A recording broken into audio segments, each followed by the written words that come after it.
My grievances hide the light of the world in me.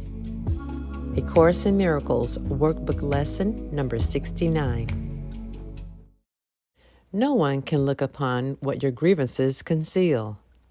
Because your grievances are hiding the light of the world in you, everyone stands in darkness, and you beside him. But as the veil of your grievances is lifted, you are released with him. Share your salvation now with him who stood beside you when you were in hell. He is your brother in the light of the world that saves you both. Today, let us make another real attempt to reach the light in you. Before we undertake this in our more extended practice period, let us devote several minutes to thinking about what we are trying to do. We are literally attempting to get in touch with the salvation of the world. We are trying to see past the veil of darkness that keeps it concealed. We are trying to let the veil be lifted and to see the tears of God's Son disappear in the sunlight. Let us begin our longer practice period today with the full realization that this is so, and with real determination to reach what is dearer to us than all else. Salvation is our only need. There is no other purpose here and no other function to fulfill. Learning salvation is our only goal. Let us end the ancient search today by finding the light in us and holding it up for everyone who searches with us to look upon and rejoice. Very quietly now, with your eyes closed, try to let go of all the content that generally occupies your consciousness. Think of your mind as a vast circle, surrounded by a layer of heavy, dark clouds. You can see only the clouds because you seem to be standing outside the circle and quite apart from it. From where you stand, you can see no reason to believe there's a brilliant light hidden by the clouds. The clouds seem to be the only reality. They seem to be all there is to see. Therefore, you do not attempt to go through them and past them, which is the only way in which you would really be convinced of their lack of substance. We will make this attempt today.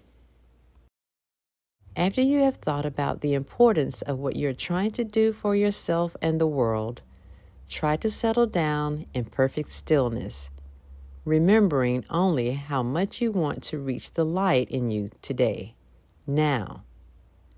Determine to go past the clouds. Reach out and touch them in your mind. Brush them aside with your hand. Feel them resting on your cheeks and forehead and eyelids as you go through them. Go on. Clouds cannot stop you. If you're doing the exercises properly, you will begin to feel a sense of being lifted up and carried ahead. Your little effort and small determination call on the power of the universe to help you, and God Himself will raise you from darkness into light. You are in accord with His will. You cannot fail because your will is His. Have confidence in your Father today, and be certain that He has heard you and answered you. You may not recognize His answer yet, but you can indeed be sure that it is given you and you will yet receive it. Try, as you attempt to go through the clouds to the light, to hold this confidence in your mind. Try to remember that you are at last joining your will to God's.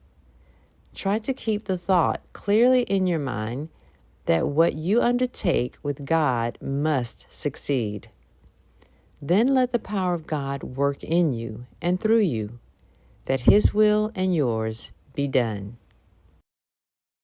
In the shorter practice periods, which you will want to do as often as possible in view of the importance of today's idea to you and your happiness, Remind yourself that your grievances are hiding the light of the world from your awareness.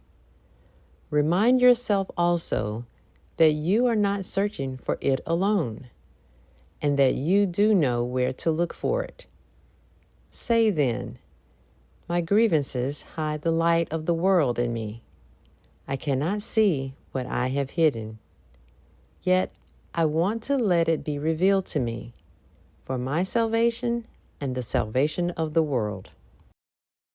Also, be sure to tell yourself, "If I hold this grievance, the light of the world will be hidden from me." If you are tempted to hold anything against anyone today,